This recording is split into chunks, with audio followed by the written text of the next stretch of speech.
একটা মেয়ে গাড়ি চালাচ্ছিল, সেটা থেকেই দুটো ছেলে বলে ওঠে যে সরিয়া পাকা ড্রাইভার আছে, মানে টোন বলে না হেও করা। এদের সামনে যদি কোনো একটা মেয়ে সাকসেসফুল হয়ে যায় না, এরা নিঃসন্দেহে কোনো বাগ বিচার ছাড়াই এটা বলে দেবে যে নিশ্চয়ই কারোর সাথে শুয়েছে, মানে এইটা একটা তার গায়ে লাগিয়ে। দেখবা এদের মানসিকতা আমি পরিবর্তন করতে পারবো না, কিন্তু আমার 74% ছেলেরা দেখে। তাই তোদের উদ্দেশ্যে আমি কিছু বলতে চাই ভাই, এই সমাজে না ছেলে হয়ে সাকসেস পাওয়াটা এটা খুব কমন ব্যাপার, কিন্তু মেয়ে হয়ে সাকসেস পাওয়াটা এটা খুব রেয়ার ব্যাপার। তো আমাদের উচিত সেই মেয়েটাকে অনেক প্রশংসা করা, যাতে বাকি ছোট ছোট মেয়েরা ওনাকে দেখে নিজের পায়ে দাঁড়ানোর এই স্বপ্নটা দেখে।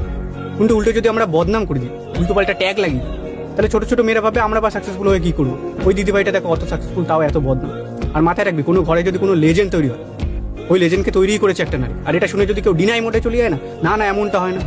আরে ভাই, বাবার কাজ হচ্ছে টাকা ইনকাম করে আনা, আর মায়ের কাজ হচ্ছে ছেলে মেয়ে মানুষ করা। দুজনেই খুবই গুরুত্বপূর্ণ, কিন্তু তাদের রোল আলাদা। এইটুকুনি বেসিক কমন সেন্স যাদের আছে না, তারা ভাই মেয়েদেরকে নিয়ে হেও করে। তাদের সামনে যদি কোনো মেয়ে এসে স্বপ্নের কথা বলে, লক্ষ্যের কথা বলে, তো সেটা নিয়ে হাসাহাসি করেন। আর যারা হাসাহাসি করে, হেও করে, এরাই ভাই কোনো সুন্দরী মেয়ের কমেন্ট বক্সে গিয়ে পড়ে থাকে অ্যাটেনশনের ভিক্ষাছে।